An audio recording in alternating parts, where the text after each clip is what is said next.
capítulo de número 39, e o versículo 8, muito bem. Diz assim a bendita palavra de Deus. Então Ezequias disse a Isaías: boa é esta palavra que você falou. Por quê? Porque ele pensava assim: enquanto eu viver, haverá paz e segurança. Amém? Louvado seja Deus. O profeta Isaías, amados irmãos, foi levado até ao rei Ezequias. Ele estava com um grande problema. Estava com uma doença. E ele foi levado uma sentença para ele. Preste bem atenção, uma sentença de morte. Só arruma a tua casa, conserta tudo aí, tá? Deixa tudo em dias, porque você vai partir dessa para melhor. Você vai morrer. E ali o profeta, o rei Ezequias, começou a interceder a Deus. Nós conhecemos muito bem este caso. Ele estava com um câncer no estômago. E ali ele começa a ter um diálogo com Deus, os créditos que ele tinha com Deus. Então Deus manda o profeta Isaías voltar e mudar a palavra. Aqui nós temos muito aprendizado. Já falamos, já pregamos muitas vezes nesse texto. Aqui nós vemos uma situação muito importante, que Deus ele pode mudar, que Deus também pode provocar situações para poder, de forma humana, de Deus para com o homem, Deus passa a se tornar um homem no que diz respeito ao relacionamento. E ali, diante desta provocação de uma doença em fase terminal, Deus suscita do rei Ezequias humilhação, quebrantamento, contrição e um diálogo de intimidade, onde ele mostra os seus feitos, o seu comportamento, a sua vida na presença de Deus. Deus não se arrepende, mas Deus também não causou aquela situação da doença de Ezequias. Não foi Deus que colocou a doença. Deus usou o profeta para falar, revelar. Usou uma vidência ao profeta para que Ezequias se preparasse. E Ezequias, ao ouvir a mensagem do profeta, a própria voz de Deus, ele aí sentencia, avisa, alerta, para que ele colocasse tudo em dias, todos os feitos, nada por fazer. E o rei, diante daquela palavra, se humilha, e Deus muda aquela situação. Deus, ele espera isso de você. Quando situações vêm até você, e muitas vezes não são revelados, mas você percebe e você sabe que é um problema, que é uma luta. Deus não quer que você se detenha. Deus não quer que você fique acabrunhado, murcho e envergonhado. Ezequias virou o rosto para a parede, não foi para a farmácia, não foi procurar um curandeiro, não foi se lamentar, não foi fazer um queixume com alguém, não foi murmurar para ver no que é que deu. Eu fui um camarada que me consagrei desde os meus 20 e poucos anos, e agora o que é que eu estou recebendo é a chapuletada de que eu vou morrer, de que eu devo consertar a minha casa, deixar tudo em ordem, porque eu vou definhar a minha vida. Ezequias muda toda a situação quando ele vira o rosto para a parede ou bota a boca no pó. Isso é um sinônimo de humilhação. Ele não vira o seu rosto para uma imagem de escultura. Ele não vira o seu rosto em direção às estrelas de Ranfã, ao Deus Tamude. Ele não vai buscar os Astarotes, os Baalins, os Baals, os Acera. Ele vira o rosto para a parede, para uma incógnita. O Deus dele não é a parede. A parede é a simbologia da sua humilhação. Ele vira o rosto para o nada, para o inexpressível, humanamente falando, e eleva o seu coração e o seu pensamento para o ser transcendente, que habita conforme as palavras do próprio profeta Isaías. Ele habita num alto e sublime trono, mas também como contrito, quebrantado e humilde coração.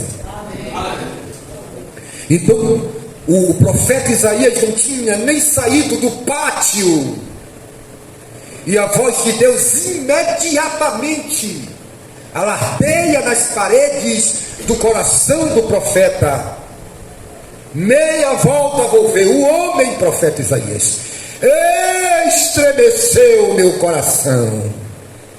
As suas palavras mexeram com os meus brios. Volte agora e diga a ele que eu vou dar um saldo de vida para ele de 15 anos. Aleluia. Glória a Deus. Mas o profeta Isaías disse: mas como é que pode? Eu acabei de sair de lá, não tem 10 minutos para dizer que um homem vai morrer. Meu servo, ele mandou um fax para mim. Ele falou comigo. Note porque você muitas vezes é derrotado. Note porque muitas vezes você não obtém vitórias. Porque você não leva a sua causa em clamor, em oração. Vira o rosto para a parede nesta noite. Mas não é sobre esse assunto ainda. O profeta, ele olha para o profeta e diz: boa esta palavra. Alegrou o meu coração. 15 anos para quem vai morrer. Podia ser mais uma semana, mais um mês, mas 15 anos. E boa esta palavra. Irmãos, o que é uma boa palavra? Nós, pregadores da parte de Deus, e aí eu não sei se eu sou ou não, que você possa averiguar isso pelo Espírito que habita em sua vida, se testifica. Mas os profetas de Deus não tem como afinar a sua mensagem à popularidade do momento. Não tem como aparelhar a mensagem divina e nem entrar em competitividade ao Evangelho Coach. As palestras de terapias motivacionais. Já notou que não tem mais Bíblia? Já notou que a palavra de Deus é apenas um ponto de partida para desenvolver uma mensagem? Se fala muito de uma palavra, no máximo, no mínimo, 2 ou 3 versículos da Bíblia, contracenado em um sermão expositivo. É impossível. É impossível trazer uma mensagem que alegre o coração, sendo uma mensagem vinda de Deus. Quais são as características, as qualidades que pode avaliar que uma palavra veio e que esta palavra foi boa? É aquela que passa dentro dos nossos crivos? É aquela que passa dentro dos nossos conceitos? É aquilo que nos consola? É aquilo que nós amamos? Nós lemos na abertura desta reunião, Apocalipse 10, verso 9, propositadamente. Pega esta palavra, João, aqui na ilha de Patmos, pega o livrinho e come. Eu quero te dizer que ele será saboroso na boca, será doce. Mas quando ele descer no ventre e começar o processo da queima dos carboidratos, quando este alimento cair no ventre e começar a ser moído pelo ácido, pelas enzimas, produzido pelas glândulas salivares, quando as bactérias pularem em cima deste livro, para fazer a digestão, para que este alimento lhe seja favorável, se tornará muito amargo. Você vai receber a palavra com alegria. Na parábola do semeador, o semeador saiu a semear e houve uma classe de pessoas que receberam a palavra com alegria. Porém, por causa desta palavra que veio para a sua vida, ela trouxe uma carga de responsabilidade, ao qual na parábola do semeador Jesus diz: o sol do meio-dia quente saiu, e aquela palavra não houve, não encontrou terra fértil. É como uma palavra semeada em um coração duro. Foi, é verdade, recebido com alegria, muito doce, muito apetitoso, mas na hora da prática recebeu amargura. Na hora do vamos ver, na hora de efetuar o cálculo matemático, foi muito difícil. Boa esta palavra, porque eu ia morrer. Boa, que pregação, que palavra. Mas qual seria a boa e perfeita palavra de Deus? Qual é o efeito de uma boa palavra? Não seria emendar os nossos caminhos com Deus? Não deve ser essa palavra que corrige, chama, convoca e traz o desviado, o afastado, o apóstata ao caminho do arrependimento, da santidade e do temor à palavra? Como podemos elucidar essa questão? E como realmente podemos entender quais são as características de uma boa palavra? Não seria a boa e perfeita vontade de Deus? Não seria a palavra que sai da minha boca? Não voltará vazia, mas cumprirá aquilo para cujo qual eu a enviei. Quais são as características? É aquilo que nos anima? É aquilo que nos adocica? O apóstolo Paulo estava passando uma luta terrível, tremenda, que ameaçava a sua autoridade apostólica. Ali em Corinto estava existindo uma classe de intelectuais que estavam se convertendo ao Evangelho. E que maravilha isso, que estavam vindo e a igreja estava enchendo. Porém, eles estavam acostumados a sermões coach. Eles estavam acostumados a sermões recheados de intelectualidade. A ponto então que Paulo falou para aqueles irmãos, dizendo: irmãos, o que eu estou pregando não tem base no conhecimento humano. O que eu estou pregando não vem da minha intelectualidade. Porque se eu pregasse na sabedoria dos homens, a vossa fé não iria se apoiar no poder de Deus. A vossa vida não seria edificada na santa e poderosa palavra do Senhor, e sim na sabedoria do homem. Mas a palavra que eu estou pregando, ela vem e procede da fé. Ela procede da fé. E o que acontecia é que toda vez que Paulo ia pregar, amados, abatia a igreja, entristecia a igreja. Paulo era um homem de palavras pesadas, porque ele estava lapidando vidas, porque o auditório, as pessoas, os irmãos que ali estavam, necessitava de uma faca de dois gumes, de algo que confrontasse, de algo pesado que viesse da parte de Deus, e que Deus não escolheu no sectel das palavras, intelectualidade, ou palavras difíceis do vernáculo do nosso português. Escolheu homens indoutos, analfabetos, mas introduziu sobre eles o dom da palavra cortante. Então Paulo, ele abre um parênteses e diz: irmãos, existe, irmãos, dois tipos de tristeza. Existe uma tristeza que o mundo opera no seu coração, oriunda do pecado.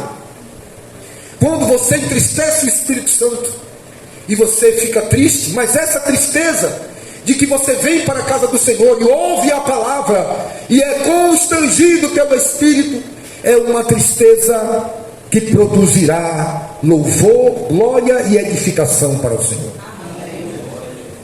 É uma palavra que vem para exortar, edificar e consolar. E eu sei que muitos de vocês saem tristes, porém Deus ama e corrige a todos que chama por filho. Quais são as características de uma boa palavra?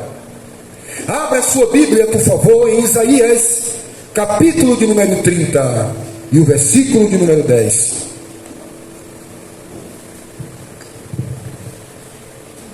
Versículo de número 9 do capítulo 30. Porque este é um povo rebelde, são filhos mentirosos, filhos que não querem ouvir a palavra do Senhor. Repitam comigo: não querem ouvir a palavra do Senhor. Não querem ouvir.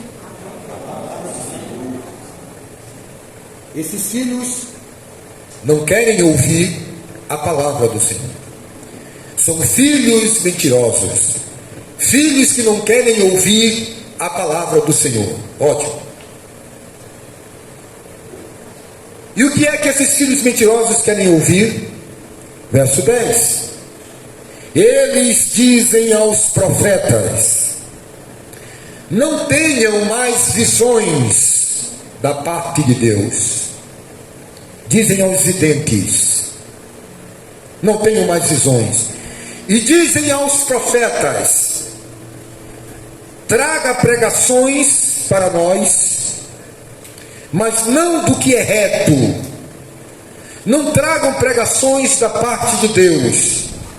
Eu quero que vocês preguem coisas agradáveis, que vocês preguem para nós mentiras, ilusões. Não nos mostre a verdade, a realidade. Amados, segundo Crônicas, no capítulo 18, do versículo 7 ao 27, havia um acontecimento ali que um dos profetas convocou mais de 800 profetas, pagou a eles, deu cesta básica a eles, ofertas para eles, fez um pacote com eles. Eles viviam recebendo ali, vivendo da religião, vivendo da monarquia, era o emprego deles, e eles não podiam falar da parte de Deus o que Deus mandava. Ele falava tudo que o rei queria ouvir, era encomendado. O rei sabia que era mentira, mas estava tão cauterizado que ele precisava mover a opinião pública, ele precisava da massa de manobra do lado dele. Então havia um complô ali, que todos os profetas falavam para o povo, dizendo: todos vocês podem ficar firmes e alegres. Por quê? Porque Deus é com o rei, e o rei vai fazer maravilhas. E aí Josafá, um homem compromissado com Deus, o rei lá, para enganar Acabe, para enganar Josafá, mandou fazer uma reunião, um culto pesado, muita gente, e mandou tocar, e os profetas pulando e dizendo: é de Deus, receba, é de Deus, é bênção, é bênção, a vitória é nossa, a guerra já está vencida. O rei, homem de intimidade com Deus, homem de discernimento, passou a compreender que aquelas palavras não vinham da parte de Deus, e disse: vem cá, amigo, não tem mais nenhum profeta aí não, agora da parte de Deus. Poxa, que conversa é essa? 800, 500 profetas aí? Não, amigo, eu estou lhe perguntando se tem um da parte do homem lá de cima, se tem um da parte de Deus. Porque esse aí não é da parte de Deus, rapaz, que é isso não. Ah, tem um aí que você vai ver que o cara é meu inimigo, não tem palavra boa. E mandou chamar o profeta Micaías. E lá o profeta Micaías, o profeta Micaías veio, e o camarada veio dizendo para ele: rapaz, dê uma boa pregação aí, dê uma palavra boa aí, rapaz. Lá não se dá mal, está todo mundo de colônia aí, todos eles estão pregando tudo maravilhoso. E aí chegou lá, o profeta disse: tá bom, olha, esse homem aqui é de Deus, é vitorioso. Aí o camarada disse: rapaz, que conversa é essa? Você só fala palavra pesada, só dá palavra amarga. E nós conhecemos a história.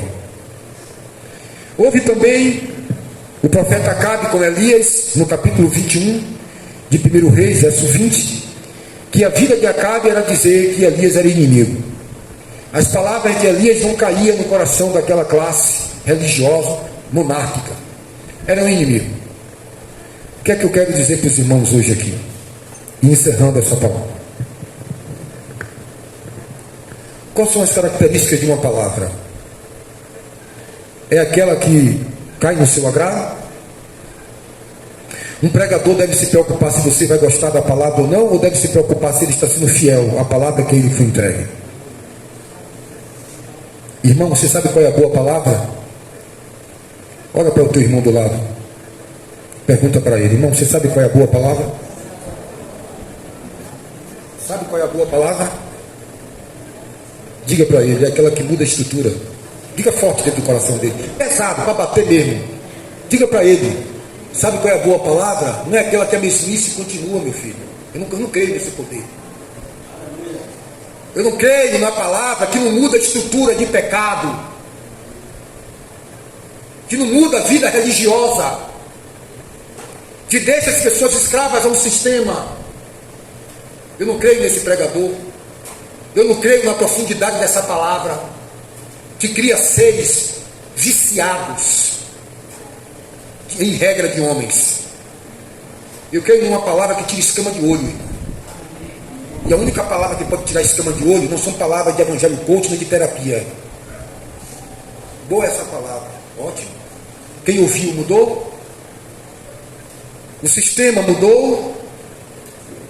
As pessoas foram despertas. Você crê nessa palavra que continua achando que está vestido? Continua nessa boa palavra que não traz colírio aos olhos para ver as desgraças? Estamos ricos, temos prata e ouro, mas Deus quer a palavra colírio santo,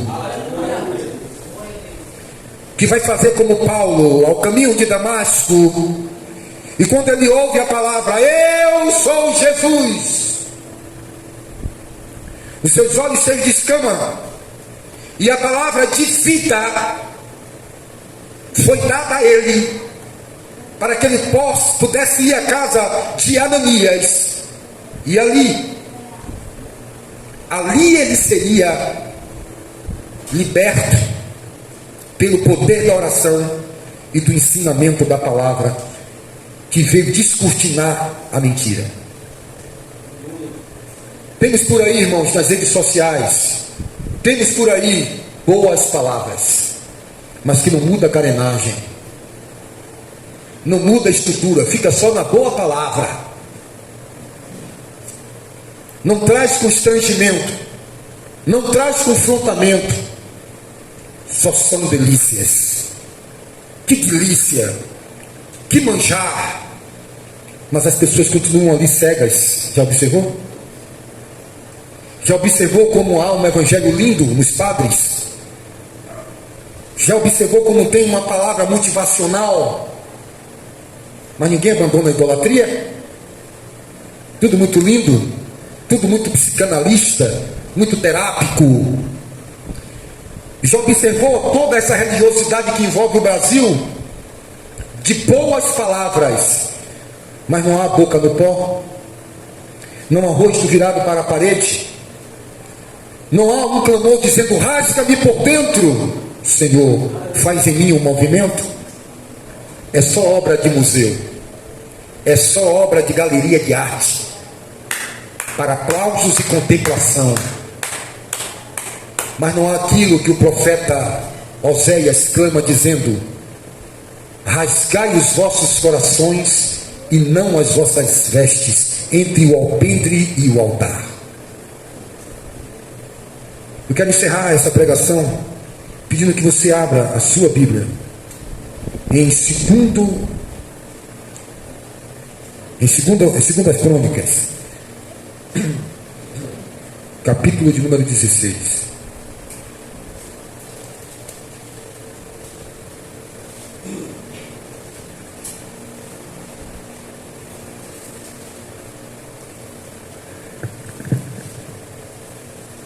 Versículo número 7. Asa é repreendido por Anani. Naquele tempo, o vidente Anani foi falar com o rei de Judá e lhe disse: você confiou no rei da Síria e não confiou no Senhor seu Deus. Por isso o exército do rei da Síria escapou das suas mãos. Versículo 8, parte B. Mas porque você confiou no Senhor, Ele os entregou nas suas mãos. Não é verdade que os etíopes e os líbios formavam um grande exército, verso 8, com muitos carros de guerra e cavaleiros? Mas porque você confiou no Senhor, Ele os entregou nas suas mãos, porque o rei Asa já tinha vencido reis e outros reis mais poderosos. Versículo 9. Porquanto, olha a boa palavra. Qual é a boa palavra? É a palavra que Deus envia. E olha a palavra que Deus envia. Porquanto ao Senhor os seus olhos passam por toda a terra para dar força àqueles cujo coração é totalmente dele. Nisto você cometeu uma loucura. Coração totalmente, não um coração dividido entre Mamon e Deus. Nisto você cometeu uma loucura. Por isso de agora em diante haverá guerra contra você. Olha aí o resultado da boa palavra. Qual é a boa palavra? É aquela que cumpre o mandato de Deus. Qual é a boa palavra? É aquela que entrega o recado. Aquele que tem a minha palavra, fala a minha palavra. A palavra vem para quê? Para maciar o seu ego? Para você ter carreira no mundo gospel? É?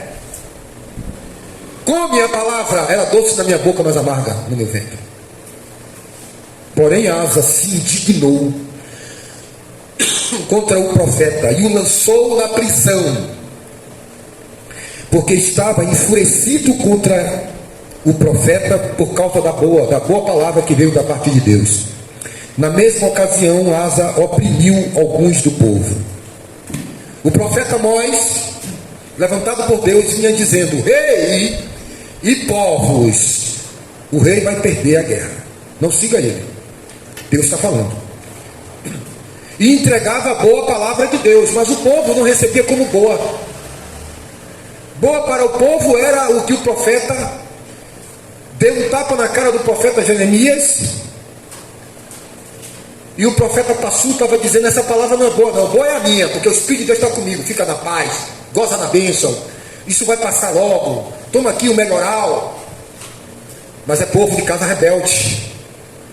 Chegava a dizer para o profeta Isaías: fale coisa boa, não fale boa palavra de Deus, não. Será que nós não estamos nos entrando?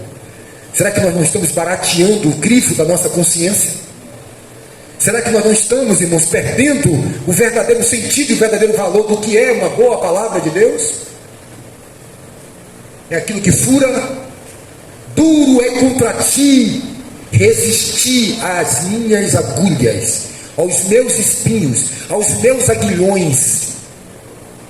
A palavra que fura, a palavra que traz jugo e juízo de arrependimento.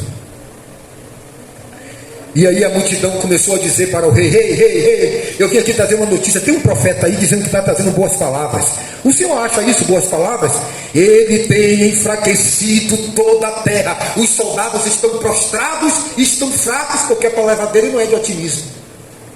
Levante a cabeça, você é um vencedor. É vencedor se arrepender dos pecados. Levante a cabeça, Deus vai te abençoar se você fizer um concerto com a sua esposa e confessar o teu pecado de adultério. Essa palavra aí abateu minha autoestima, essa palavra aí mexeu comigo, eu saí abatido, não gosto. Mas quando tiver no Espírito, vai entender que a boa palavra é para conserto. A boa palavra para uma geração dessa perversa e corrupta. Que boa palavra é essa? Que Paulo disse: se eu quisesse agradar os homens, não seria servo de Deus. O evangelho que eu prego não é por baluba, não é por lisonja e por bajulação. Quais são as características, irmão, de uma boa palavra? Não sou eu que tenho que dizer. É a sua comunhão com Deus, se você tiver. Qual é o seu nível? Você é crente bereano? Você lê a palavra? Você compreende o que o Senhor quer fazer nessa terra? A ira do Senhor e o cálice da sua ira? Você compreende o que é tocar a trombeta em Sião e perturbar os moradores da terra? Quando eu disser para uma atalaia, corre, atalaia na torre de vigia, e ele deve falar a minha palavra, como ela deve ser entregue. Como seria um João Batista nos dias de hoje? Um vendedor de alma para o diabo, para ter o seu local, para ter a sua mesa posta diante do banquete do rei? Boa é esta palavra? Quais são as características? Pense nisso, meu irmão. Fique de pé, vamos orar ao Senhor, e que Ele tenha misericórdia de nossas vidas, para que a gente venha compreender qual é a boa, perfeita e agradável vontade de Deus na sua palavra, pela sua palavra, por intermédio da sua palavra, que nos molde e nos coloque em direção ao Evangelho da graça do reino, pela palavra, em função da palavra. A palavra é a espada do Espírito, que vai na divisão da alma, da medula e do espírito. Ele sabe onde é. Então, muito cuidado, irmãos, com os falsos mestres e os falsos doutores, porque eles enganarão a muitos. Deus em Cristo nos abençoe. Feche seus olhos, eu quero orar por você.